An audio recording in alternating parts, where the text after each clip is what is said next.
Selamat datang. Topik hari ini, apakah benar orang yang dipenuhi Roh Kudus memiliki kekuatan supernatural dan memiliki daya tahan bahkan dari serangan coronavirus sekalipun. Narasumber hari ini Pastor Calvin dan Bapak Yuso Adinarta. Selamat malam Bapak Ibu, saudara sekalian, atau selamat pagi buat yang di Indonesia atau di tempat-tempat lain. Selamat malam buat yang di San Diego maupun juga yang di gereja AIC lainnya. Malam hari ini saya ditemani oleh Bapak Yuso Adinata. Beliau adalah rektor dan dosen teologi di STT Reform Injili Jakarta. Sebelum kita masuk ke dalam percakapan malam hari ini, mari kita buka dulu dalam doa ya. Mari kita sama-sama berdoa. Bapa di surga, kami bersyukur untuk kesempatan malam hari ini Tuhan mengumpulkan kami di berbagai tempat untuk boleh bersama-sama belajar firman-Mu. Kami berdoa kiranya Tuhan memberkati jam ini supaya nama Tuhan saja yang dimuliakan. Terima kasih ya Tuhan, di dalam nama Tuhan kami Yesus Kristus kami berdoa. Amin. Amin. Oke, hari ini kita akan membahas tentang satu topik yang penting, yaitu peran Roh Kudus di tengah-tengah kekacauan yang sedang terjadi di mana-mana, baik itu isu pandemik yang belum selesai, yang masih terus berlangsung, atau isu racism khususnya di Amerika dan di berbagai tempat yang lain, political unrest di mana-mana. Tapi fokus kita pada malam hari ini lebih pada pekerjaan Allah Roh Kudus, gitu ya, pada Allah Roh Kudus itu sendiri dengan kaitannya dalam situasi kita pada hari ini. Nah, karena waktu kita tidak terlalu panjang, saya akan mulai dengan pertanyaan yang pertama yang akan dijawab oleh Bapak Yuso. Nanti peserta kalau ingin mengajukan pertanyaan, silahkan boleh tuliskan langsung atau bisa juga ke email. Saya siap untuk terima email juga, gitu. Khususnya buat jemaat yang di San Diego. Jadi pertanyaan yang pertama yang kita akan bahas pada malam hari ini bunyinya kurang lebih adalah sebagai berikut. Apakah Roh Allah dalam kisah penciptaan di Kejadian 1 ayat 1 adalah Allah Roh Kudus? Jika ya, apakah sebenarnya peran Roh Kudus dalam penciptaan dan dalam memelihara ciptaan? Di manakah Roh Kudus di masa seperti pandemik seperti sekarang ini? Jadi sepertinya ada 3 pertanyaan ini ya, Pak Yusuf. Yaitu tentang identitas Roh Allah, peran Roh Kudus, dan peran Roh Kudus dalam penciptaan dan peran Roh Kudus dalam pemeliharaan. Silahkan Pak Yusuf, saya serahkan waktunya ke Bapak. Ya, ini pertanyaan yang sangat menarik ya. Dan pertanyaan yang panjang. hopefully saya bisa menjawab dengan cukup baik, lengkap, dan tidak terlalu panjang. Yang pertama mengenai Kejadian pasal 1 ayat 2 kali ya. Kejadian 1 ayat 2, di sana disebutkan. Ya. Ya, mulai dari ayat 1. Pada mulanya alam ciptaan langit dan bumi belum berbentuk dan kosong, gelap gulita menutupi samudera raya, dan Roh Allah melayang-layang di atas permukaan air. Jadi dalam bahasa Indonesia memang sudah langsung diterjemahkan sebagai Roh Allah. Di dalam bahasa aslinya kan Ruach Elohim, ya, Ruach Elohim. Nah, ini menarik karena baik Ruach maupun Elohim itu mempunyai beberapa macam arti, sehingga untuk mengartikan Ruach Elohim berarti mau tidak mau harus menafsirkan bagian itu. Nah, ada beberapa macam penafsiran. Penafsiran pertama itu yang seperti kita lihat di LAI, yaitu Roh Allah. Rohnya Allah, Roh Allah, yaitu Roh Kudus ya, lebih tepatnya lagi. Penafsiran kedua menyebutkan bahwa ini adalah badainya Allah, karena ruah itu bisa berarti angin, badai ya. Jadi Elohimnya tetap Allah, tapi ruahnya itu angin. Jadi anginnya Allah, badainya Allah. Gitu. Yang tidak merujuk kepada pribadi ketiga Allah Tritunggal. Atau kemungkinan yang ketiga itu adalah ini badai yang dahsyat. Allah di sana diartikan sesuatu yang besar, sesuatu yang dahsyat, ya. Sehingga Ruach Elohim bisa diartikan badai yang dahsyat. Ya, ini mungkin orang-orang yang percaya kepada penafsiran ketiga melihat bahwa situasi pada masa pencipta itu memang chaos, katakanlah seperti itu. Saking chaosnya, maka badai yang dahsyat itu keluar. Nah, tetapi masing-masing penafsiran tentu membutuhkan dukungan, ya, membutuhkan dukungan, dan tidak bisa mencomot satu ayat kemudian mengartikan terisolasi dari prinsip-prinsip Alkitab yang lain. Kita percaya itu. Nah, di sini kita melihat mengapa kaum Injili, para scholar pada umumnya, ya, itu mengartikan ini adalah ruah Elohim.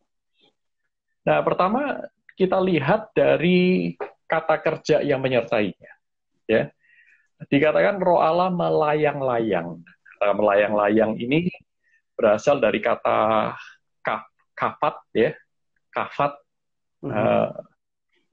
bukan, rakab, ya, sorry, rakab. Nah, rakab ini hanya muncul 3 kali dalam Alkitab. Yang pertama dalam Kejadian pasal 1 ayat 2, yang tadi kita lihat, ya, roh Allah melayang-layang. Kemudian yang kedua itu dari Ulangan pasal 32 ayat 11. Di sana disebutkan laksana Raja Wali menggoyang bangkitkan isi sarangnya, menggoncang. Nah, kata goncang ini menggunakan kata dasar yang sama, kapat itu tadi, ya.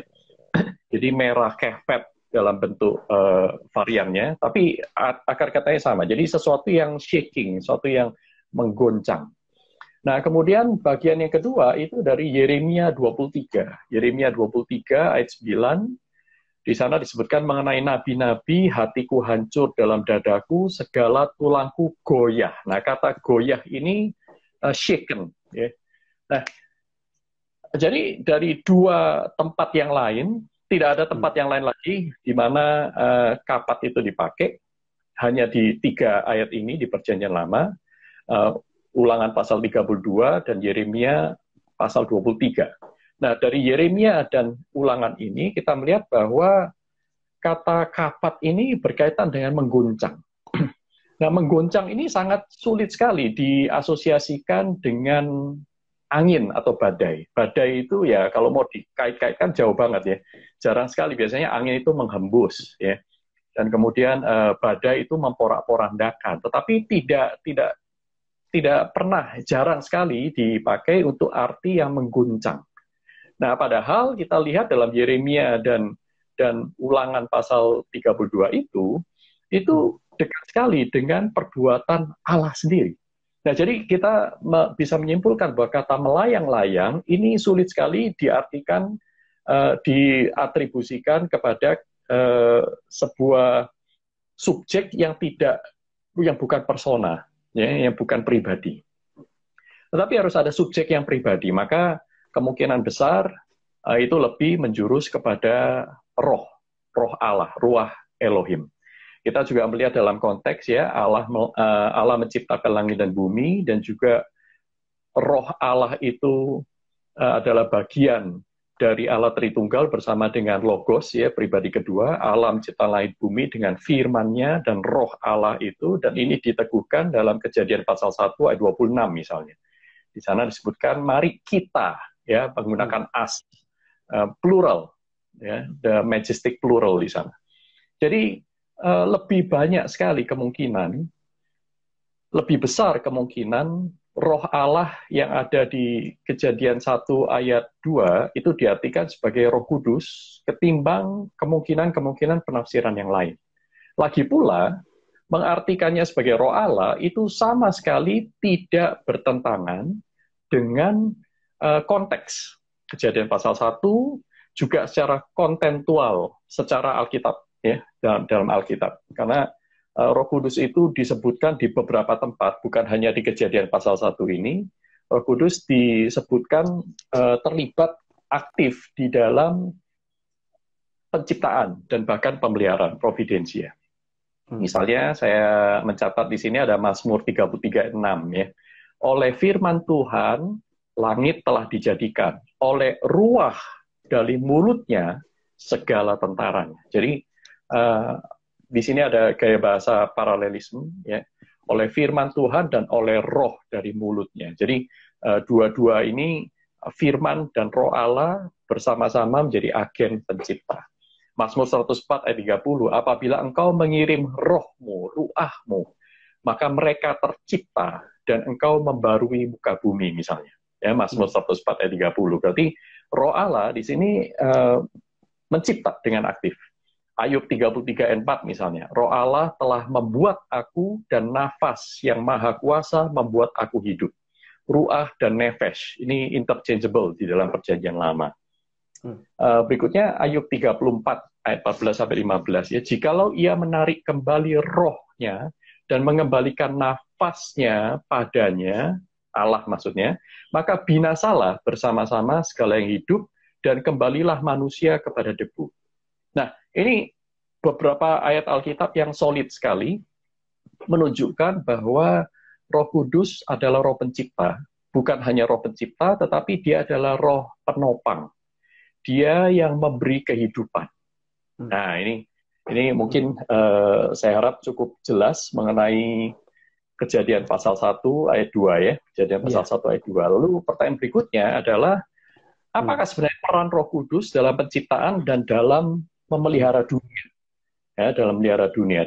Jadi dalam creation and providence ya. Nah, dari beberapa ayat yang tadi saya bacakan, Kejadian pasal 1 ayat 2 kita masukkan juga di sana, dan juga dari beberapa ayat di Mazmur, lalu 2 bagian yang ada di Ayub, kita bisa menyimpulkan bahwa Roh Kudus ini sebagai pencipta, dia memiliki beberapa peran. Beberapa peran, kalau dalam teologi reform, itu kita mengenal doktrin providensia, pekerjaan Allah yang memelihara dunia, itu dibagi menjadi 3 aspek. 3 aspek. Aspek pertama itu adalah aspek preserving, ya, preserving. Kedua itu concurrence, ketiga governing. Apakah itu? Ya, preserving itu artinya Roh Kudus memiliki peran, yaitu dia memelihara keberadaan. Jadi bukan hanya dicipta kemudian hilang lagi, enggak, tetapi sesuatu yang dicipta menjadi ada itu menjadi terus ada. Dan bahkan diberi kehidupan, beberapa macam ciptaan Allah itu diberi kehidupan, ini adalah peran dari Roh Kudus. Jadi, jikalau engkau menarik rohmu dari kami dan nafas, maka kami itu hilang. Nah, jadi dengan kata lain bahwa kehadiran Roh Kudus itu yang membuat segala sesuatu yang Allah ciptakan itu ada.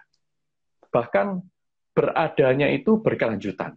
Nah, seperti itu. Ini peran yang pertama. Jadi dia memelihara keberadaan. Allah mencipta dari yang tidak ada menjadi ada, Roh Kudus memiliki peran dari yang ada itu terus menjadi ada. Seperti itu. Yang kedua adalah concurrence. Concurrence ini artinya bahwa semua yang diciptakan ini kan mempunyai fungsi, mempunyai natur, mempunyai desain, ya. Nah, fungsi natur ini yang membuat mereka berfungsi sebagaimana dia diciptakan. Misalnya batu diciptakan sebagai batu. Fungsinya apa? Ya dia menjadi batu, ya, menjadi landasan, nanti bisa dipakai untuk menjadi fondasi rumah, ya, menjaga stabilitas sungai dan lain-lain, ya. Dan itu kan berarti dia punya natur dan mempunyai fungsi.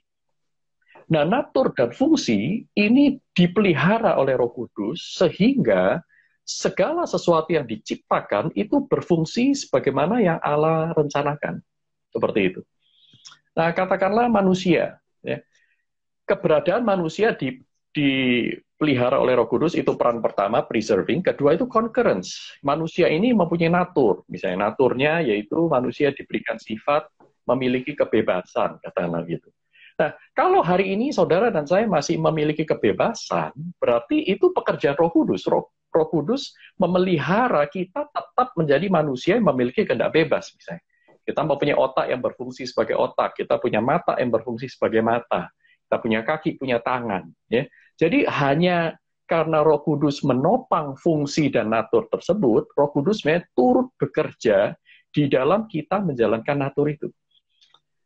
Waktu kita memberi sesuatu kepada orang lain, kita berbuat amal, kita memberi roti, kita memasak makanan untuk anak-anak kita, untuk suami kita, istri kita, ya, kita bekerja. Nah itu Roh Kudus memelihara fungsi itu terjadi, natur itu tetap seperti itu, supaya dia bisa berfungsi. Nah, supaya berfungsi ini pun, itu adalah karya Roh Kudus. Sekali lagi, jadi peran Roh Kudus yang kedua, concurrence, artinya Roh Kudus memelihara natur dan fungsi segala yang ada, sehingga melaluinya, dia bisa bekerja. Ya, Allah bisa bekerja. Nah, yang ketiga itu governing. Artinya, Roh Kudus memiliki peran, yaitu memimpin segala sesuatu kepada tujuan akhir. Pada tujuan akhir, yaitu apa? Kemuliaan Allah. Segala sesuatu adalah dari dia, oleh dia, bagi dia, kepada dialah, segala kemuliaan sampai selama-lamanya. Roma 11 ayat 36. Sehingga di bagian lain dalam Alkitab dikatakan bahwa manusia mereka-rekakan, misalnya Yusuf berkata, manusia mereka-rekakan hal yang jahat, tetapi Allah menggunakannya untuk membawa keselamatan bangsa ini. Misalnya seperti itu. Ini kenapa? Karena Roh Kudus turut bekerja dalam segala sesuatu. Roh Kudus menggunakan kehendak bebas manusia, Roh Kudus menggunakan kehendaknya para saudara Yusuf, Roh Kudus menggunakan kehendak dari Firaun yang mengangkat Yusuf. Nah, keberadaannya sudah ada, terus dipelihara, natur dan fungsinya sudah ada dan terus dipelihara. Dan yang terakhir adalah Roh Kudus ini memimpin segala sesuatu itu mencapai tujuannya. Nah, sekarang pertanyaan yang ketiga itu berkaitan dengan corona, ya, COVID-19 ya. Yeah. Oke, jadi berdasarkan kerangka Alkitab dan kerangka teologis yang seperti itu, mari kita berusaha meninjau apa yang terjadi dengan corona ini. Ya, yang jelas corona itu tidak terjadi dengan dirinya sendiri. Dia entah dari fase awal ya, saya tidak tahu, dia kan bermutasi dan seterusnya. Yang jelas di sana keberadaannya itu tentu dia tidak ada karena dia mau ada. Dia ada karena ditopang keberadaannya oleh Roh Kudus, ya oleh Allah. Nah, kita lebih spesifik lagi, agennya adalah pribadi ketiga Allah Tritunggal. Dan kemudian dia bisa berfungsi sebagai virus, mempunyai natur sebagai virus, bahkan bermutasi itu karena hukum alam. Ya, dan hukum alam ini juga ditopang oleh Allah lewat Roh Kudusnya. Nah, gitu. Nah, kemudian COVID-19 ini Tuhan izinkan terjadi lewat hukum alam untuk mencapai tujuan Allah tertentu yang sometimes itu beyond our understanding. Bukan sometimes, ya, most of the time. Ya, kebanyakan itu kita tidak bisa mengerti dengan tuntas karya Allah, tetapi waktu kita menoleh ke belakang nanti, setelah pandemi ini selesai, barulah saudara dan saya bisa melihat lebih banyak lagi. Ya, melihat lebih banyak lagi bagaimana Tuhan bekerja lewat realitas-realitas bencana alam, sakit penyakit, pandemi, kecelakaan, baik yang sifatnya pribadi, personal, regional, maupun global.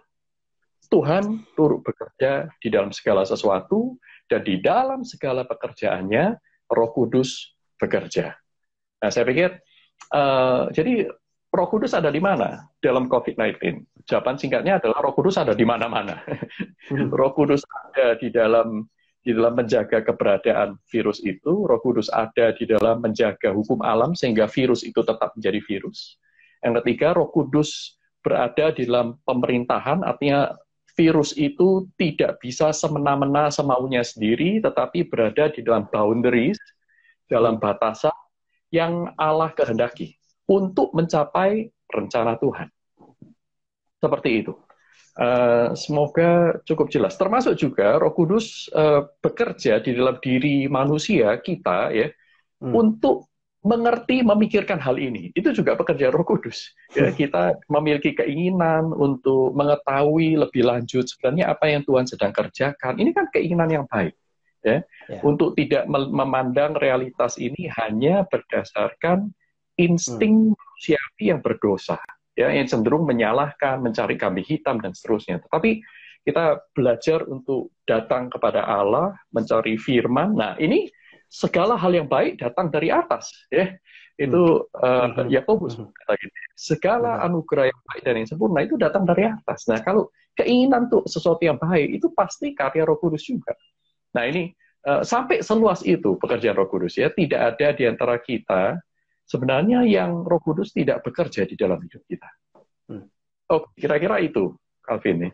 Ya, terima kasih Pak Yusuf untuk penjelasannya yang saya rasa sangat jelas dan sangat sistematis untuk menjawab ketiga pertanyaan ini. Jadi saya sekali lagi kalau boleh meringkas bahwa di dalam Kejadian pasal 1 ayat 2 pertanyaan tentang Roh Allah, apakah itu adalah Roh Kudus? Tadi sudah dijelaskan bahwa ya itu adalah Allah Roh Kudus sendiri sebagai pribadi yang menciptakan dan dia juga yang memelihara, dan di dalam pemeliharaannya itu ada 3 macam aspek tadi itu ya. Memelihara, preserving, concurrence, dan governing. Lalu Roh Kudus di tengah-tengah pandemik COVID-19 ini dia memiliki peran yang besar juga begitu. Saya mau mengingatkan peserta kalau memiliki pertanyaan boleh dituliskan langsung.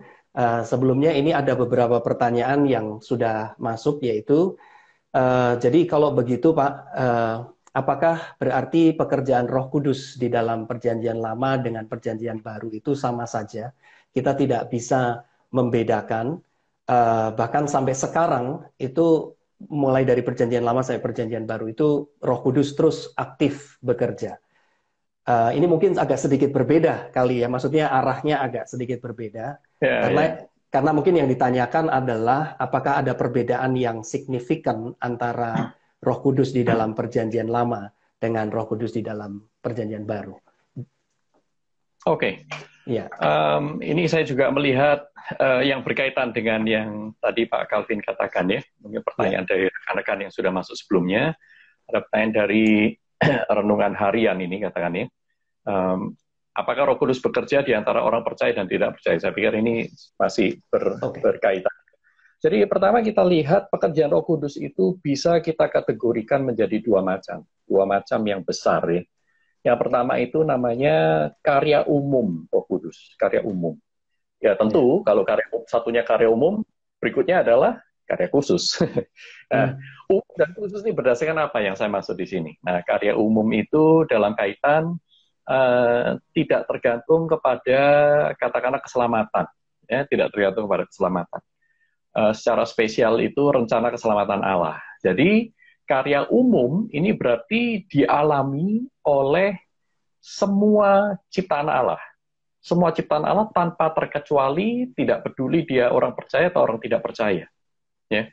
Jadi di dalam karya umum ini, semua orang percaya ataupun tidak percaya mengalami pekerjaan Roh Kudus. Tapi pekerjaannya sifatnya umum. Pekerjaan sifatnya umum itu yaitu yang tadi salah satunya kita lihat adalah penciptaan dan pemeliharaan. Ya, pemeliharaannya juga pemeliharaan yang sifatnya umum. Jadi dalam pemeliharaan itu orang yang tidak percaya dia dicipta oleh Allah melalui Roh Kudusnya. Dia berfungsi sebagai manusia berfungsi sebagai manusia dengan naturnya, dengan hukum alam yang bekerja di dalam dia. Dan juga dia memiliki kebebasan, kehendak bebas, mempunyai kemampuan berrasio, dan kemudian menjadi makhluk bermoral. Nah, semuanya ini adalah ditopang oleh Roh Kudus. Ya, karya yang kedua itu concurrence. Dan yang ketiga, sadar atau tidak sadar, orang tidak percaya ini juga dipakai Allah untuk menggenapi rencana Allah. Ya, dipakai Allah untuk menggenapi rencana Allah. Misalnya Firaun dipakai Allah, ya. Raja Darius dipakai Allah dan seterusnya, termasuk Pilatus dipakai Allah ya. Tetapi dipakai di sini bukan berarti mereka itu berjasa, bukan. Tetapi Allah itu mengendalikan sehingga mereka itu tidak berbuat semau mereka, jadi ada batas-batas yang Allah berikan, tapi pada saat yang sama Allah dengan kuasanya itu mengizinkan mereka melakukan hal-hal yang justru akan menggenapi rencana Allah. Ya, menggenapi rencana. Misalnya Pilatus, Imam Agung Kayafas, dan seterusnya. Allah sanggup membuat garis yang lurus dengan tongkat yang bengkok.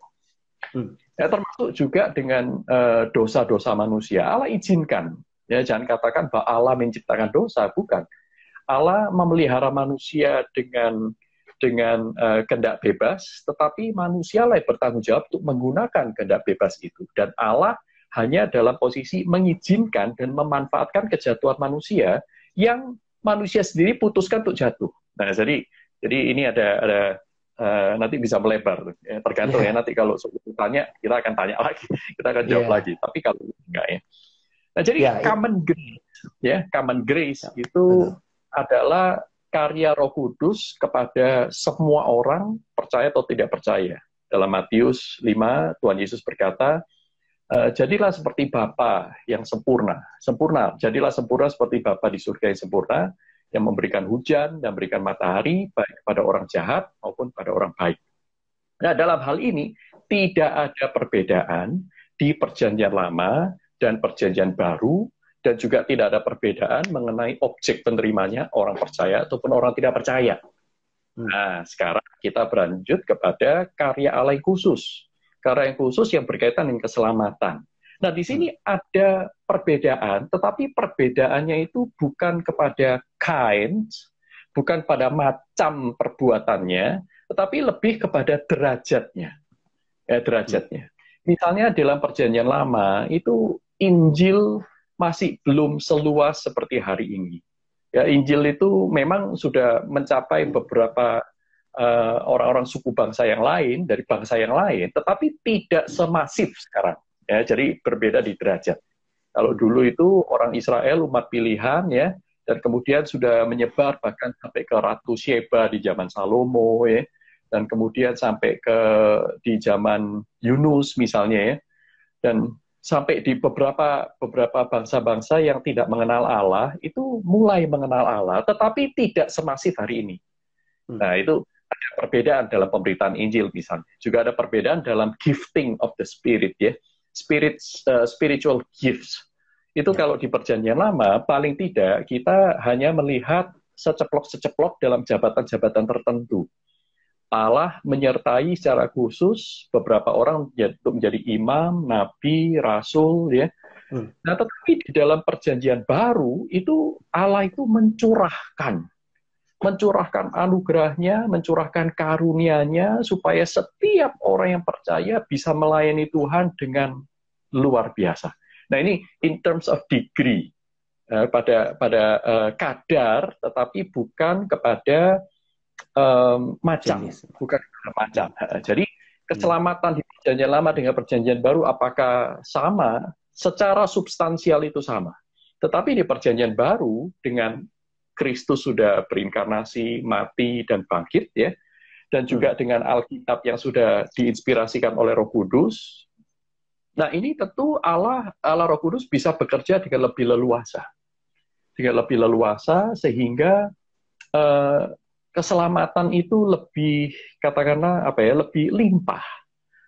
Kita mengerti keselamatan hari ini dengan orang di zaman Abraham mengerti keselamatan itu tentu berbeda. Tetapi berbedanya dalam degree, bukan berbeda dalam substansi. Nah, itu mungkin yang saya bisa sampaikan, Pak Calvin. Ya. Jadi itu jawaban untuk apakah pekerjaan Roh Kudus di antara orang yang tidak percaya dengan yang percaya itu sama atau berbeda. Tadi sudah dijelaskan ada pekerjaan yang umum dan ada pekerjaan Roh Kudus secara khusus, begitu ya. Ini ada satu pertanyaan lagi, Pak Yusuf, bagaimana caranya untuk terus tetap dalam jalurnya Allah Roh Kudus agar Dia terus bekerja? Apa yang bisa kita lihat contoh dari karyanya? Oke. Terima kasih, ini pertanyaan yang baik ya. Maka kita sampai kepada personal salvation ini, katakanlah ya. Berarti ini kan mengasumsikan ini karya Roh Kudus kepada orang yang percaya. Nah, kepada orang percaya tentu Allah sudah memberikan modal, yaitu pertama kelahiran baru. Cinta kepada Tuhan, itu adalah karya Roh Kudus yang utama yang Tuhan tanamkan kepada tiap orang percaya. Nah, dari sanalah kita mempunyai modal untuk berperang melawan dosa, bekerja sama dengan Allah di dalam proses pengudusan. Nah, jadi mungkin yang ditanyakan ini bagaimana caranya supaya saya tetap berada di dalam jalur pengudusan Allah. Ya. Agar Roh Kudus bekerja. Saya pikir Roh Kudus terus bekerja, tidak tergantung kita. Tetapi masalahnya sampai sejauh mana kita mengizinkan Dia taking over. Ya, kita mengizinkan Dia untuk memimpin kita. Nah, ini memang Allah waktu menyelamatkan kita, Allah tidak menjadikan kita robot sih. Allah tidak menjadikan kita robot. Jadi Allah terus dia memelihara kehendak bebas kita, hanya saja dia memberikan kepada kita hati dan roh yang baru seperti yang dijanjikan dalam kitab Yeskiel itu ya, dan Yeremia. Nah, bagaimana caranya supaya kita berada dalam jalur pengudusan? Nah, ini Rasul Paulus memberikan kepada kita clue yang saya pikir sangat jelas ya. Dari Roma pasal 6, kita sudah dibaptis ke dalam Kristus, kita dipersatukan dengan Kristus. Itulah sebabnya Paulus berkata, jangan lagi engkau mengikuti keinginan-keinginan dunia. Ya. Seorang tidak bisa melayani dua tuan. Waktu engkau melayani Tuhan yang satu, engkau akan membenci Tuhan yang lain. Maka pilihlah Tuhan untuk menjadi Tuanmu. Nah, kemudian diperjelas lagi di dalam Roma pasal 8. Roma pasal 8, saya bacakan di sini ayat yang mulai dari ayat yang ketiga ya. Sebab apa yang tidak mungkin dilakukan oleh hukum Taurat karena tak berdaya oleh daging telah dilakukan oleh Allah dengan jalan mengutus anaknya sendiri dalam daging yang serupa dengan daging. Intinya Allah sejak awal Roh Kudus diberikan kepada kita untuk menyatukan kita dengan Kristus, Kristus menebus kita. Dan kemudian di bagian selanjutnya ya, ini disebutkan begini. Ayat 4 ya, supaya tuntutan hukum Taurat digenapi di dalam kita yang tidak hidup menurut daging, tetapi hidup menurut roh. Nah, sebab mereka yang hidup menurut daging memikirkan hal dari daging, mereka yang hidup menurut roh memikirkan hal-hal yang dari roh. Keinginan daging itu maut, keinginan roh ialah hidup dan damai sejahtera. Ya, dan seterusnya. Nah, jadi kita lihat bahwa kita diminta oleh Allah untuk hidup menuruti roh. Hidup taat kepada pimpinan Roh Kudus. Supaya saudara terus berada di jalan Allah, hidup yang dikuduskan. Hidup di dalam pimpinan Roh Kudus, ini seperti apa? Nah, itu tadi dikatakan, kalau orang itu memiliki keinginan daging, dia hanya memikirkan hal-hal kedagingan. Tetapi kalau dia itu mengikuti keinginan roh, dia akan memikirkan hal-hal dari roh. Nah, ini berarti kita perlu melakukan disiplin, ya, mendisiplin diri supaya kita memikirkan hal-hal dari roh. Sehingga dengan demikian kita bertumbuh. Apa yang dimaksud dengan hal-hal dari roh? Paulus di bagian yang lain juga mengatakan, hendaklah kau memikirkan segala hal yang baik, yang suci, yang sedap didengar, yang kudus, yang mulia. Ya, intinya semua yang ada dalam firman Tuhan ini. Dalam Efesus 5 juga dikatakan, hendaklah engkau dipenuhi oleh roh, menggunakan waktu ya dengan bijaksana, sebab waktu itu adalah yang jahat. Dalam Kolose pasal 3 ayat 16. Itu paralelnya, yaitu mengatakan, hendaklah firman Tuhan dengan segala kekayaannya itu tinggal di dalam kamu, memenuhi kamu. Jadi, di sini kita melihat keterkaitan antara pribadi kedua dan pribadi ketiga Allah Tritunggal, antara Sang Logos dengan Sang Roh Kudus.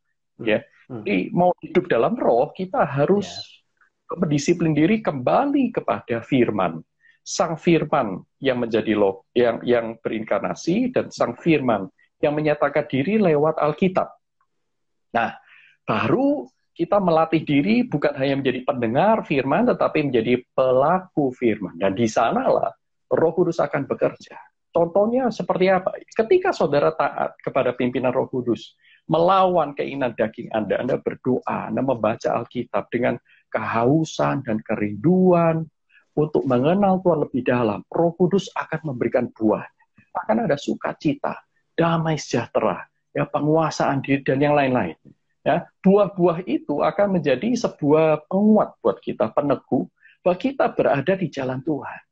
Nah, buah-buah ini tidak sama dengan sensasi, feeling, perasaan manusia biasa, sekalipun kita membutuhkan waktu untuk membedakan keduanya ya.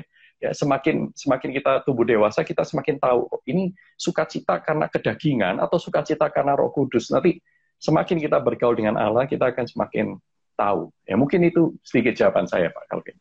Ya, terima kasih. Saudara, ini waktunya sebenarnya sudah habis, tapi ini ada satu orang yang mendesak saya untuk coba minta tolong ditanyakan lewat email ini, Pak Yusuf. Ini pertanyaan praktis aja. Dia bilang begini, apakah orang yang dipenuhi Roh Kudus memiliki kekuatan supernatural yang lebih dan akan lebih tahan terhadap serangan coronavirus? Pertanyaan praktis. Gimana? Ya, ya. Yang pertama, Alkitab tidak memberikan kita indikasi itu. Maksudnya ini kan sesuatu yang hukum alam ya. Ya. Saya mengasosiasikan pertanyaan ini bahwa itu berlaku kepada semua orang. Jadi kalau kita dipenuhi Roh Kudus, maka kalau si A dipenuhi Roh Kudus, dia akan kebal corona, itu berlaku untuk semua orang yang dipenuhi Roh Kudus, berlaku pada B, C, D, E, dan seterusnya. Jadi kita menjadikannya sebuah doktrin. Nah, masalahnya, doktrin yang seperti ini tidak ada di Alkitab, ya, tidak ada dukungannya, ya, tidak ada dukungannya. Yeah. Tetapi jelas satu hal, Roh Kudus menyertai anak-anak Tuhan. Dipenuhi atau tidak dipenuhi Roh Kudus akan menyertai setiap orang yang diselamatkan. Menyertai di sini tidak selalu orang tersebut kebal terhadap sakit penyakit. Ya, kita melihat Tuhan Yesus aja yang paling dipenuhi Roh Kudus, dia mati di salib ya. Seperti itu, mengalami penderitaan, mengalami penganiayaan. Belum lagi ke-12 rasul yang dipenuhi oleh Roh Kudus di masa Pentakosta, ya memang mereka ada jatuh bangunnya. Tapi saya kok merasa kita ini tidak lebih penuh Roh Kudus daripada mereka ya. Itu pun mereka semuanya satu persatu mati dalam kesakitan. Ya, mati dalam kesakitan. Jadi sekali lagi, cara seseorang mati tidak menentukan keselamatan seseorang. Cara seseorang mati juga tidak bisa dijadikan dasar menentukan apakah seorang itu dipenuhi roh atau tidak. Jadi ini dua hal yang tidak berkaitan. Tapi satu hal yang jelas, saya tekankan lagi, bahwa Roh Kudus menjanjikan satu. Dia akan menyertai, memimpin kita kepada Kristus seumur hidup kita. Tidak peduli kita melewati apa. Justru buat saya ini janji yang lebih besar, yang seharusnya kita semakin tertarik dan mencintainya, ketimbang janji bahwa kalau kamu penuh roh, maka kamu akan bebas dari segala sakit penyakit. Karena apa? Pertanyaannya, bagaimana kita bisa penuh roh secara sempurna misalnya? Mungkin tidak ada orang yang dipenuhi Roh Kudus secara sempurna. Kalaupun dipenuhi roh itu mungkin juga hanya momen-momen tertentu. Ya. Dan justru itu bukan the true assurance, bukan assurance yang kita butuhkan sebenarnya. Kalau kita pikir lebih dalam ya. Oke. Ya, terima kasih Pak Yusuf. Saya rasa itu satu jawaban yang sangat baik. Dan barangkali kalau saya boleh mengakhiri Bible Talk, Bible Study pada malam hari ini, saya mau mengingatkan apa yang tadi sudah disampaikan juga oleh Pak Yusuf, satu penekanan yang penting, yaitu bagaimana kita hidup di dalam pimpinan Allah Roh Kudus terus-menerus, bukan hanya kita mengenal dia, tahu tentang siapa Roh Kudus dengan benar, tetapi kita hidup di dalam pimpinan Allah Roh Kudus. Terima kasih banyak Pak Yusuf untuk kesempatannya boleh melayani di wadah ini. Semoga tidak kapok. Terima kasih. Saya percaya apa yang disampaikan sudah menjadi berkat bagi banyak peserta di sini. Kita akan mengakhiri pertemuan kita malam hari ini. Boleh minta tolong Pak Yusuf untuk pimpin kita di dalam doa penutup, Pak. Baik. Terima kasih kepada rekan-rekan IEC, San Diego, dan juga mereka yang sudah bergabung. Ya. Biarlah setiap kita terus-menerus menaklukkan diri di bawah pimpinan Roh Kudus, datang kepada firman, dan bukan hanya menjadi pendengar, tapi menjadi pelaku firman. Maka Roh Kudus akan lebih lagi memenuhi dan memimpin kita. Mari kita berdoa bersama-sama. Bapa kami yang bertahta dalam kerajaan surga, Engkau yang telah memberikan kepada kami Kristus, yang rela mati dan mengampuni kami lewat pengorbanannya. Engkau juga menuntun kami lewat Roh Kudus, yang menjaga keberadaan kami, menopang segala fungsi diri kami, mengizinkan kami mengalami sakit penyakit, masalah demi masalah, tetapi justru melalui semuanya itu Engkau turut bekerja. Karena firman-Mu berkata bahwa Engkau turut bekerja dalam segala sesuatu untuk kebaikan. Maka Engkau akan memimpin lewat Roh Kudus-Mu segala sesuatu yang kami alami ini akan mendatangkan kebaikan yang bersifat kekal. Sehingga olehnya kami diubah menjadi semakin serupa dengan Kristus. Karena untuk itulah Tuhan Engkau sudah menetapkan kami, meneguhkan kami, menciptakan kami, yaitu menjadi serupa dengan gambaran anak-Mu, yaitu Kristus. Tuhan, di dalam ketidakmengertian dan keterbatasan kami melihat realitas yang ada di sekitar kami dalam dunia yang kami tidak mungkin bisa kontrol dan kuasai. Kami tahu siapa yang mengontrol semuanya ini, yaitu Tuhan, lewat hikmat-Mu yang tinggi, sempurna, yang tidak bisa kami mengerti dengan sepenuhnya. Dan kami mau percaya kepada-Mu lebih lagi. Tolonglah kami yang kurang percaya ini. Nah, kiranya Roh Kudus boleh menyertai setiap kami, Tuhan, yang betul-betul rindu untuk hidup di dalam Tuhan. Bukan rindu untuk memperalat Tuhan bagi keuntungan kami, tetapi kami rindu untuk memberikan diri kami dipakai, dijadikan alat oleh Tuhan, membagi berkat, dan untuk menggenapi rencana Tuhan di muka bumi ini. Pimpin kami ya Tuhan, anak-anak-Mu ini dimanapun kami berada, di Amerika, di Indonesia, dimanapun, kiranya nama Tuhan saja yang dimuliakan lewat kehidupan kami sehari-hari. Di dalam nama Tuhan Yesus Kristus, Juru Selamat kami yang hidup, kami naikkan doa kami. Amin. Amin. Terima kasih sekali lagi, Pak Yusuf. Sampai ketemu ya di lain kesempatan. Terima kasih juga untuk semua peserta. Terima kasih. Tuhan memberkati. Sampai jumpa.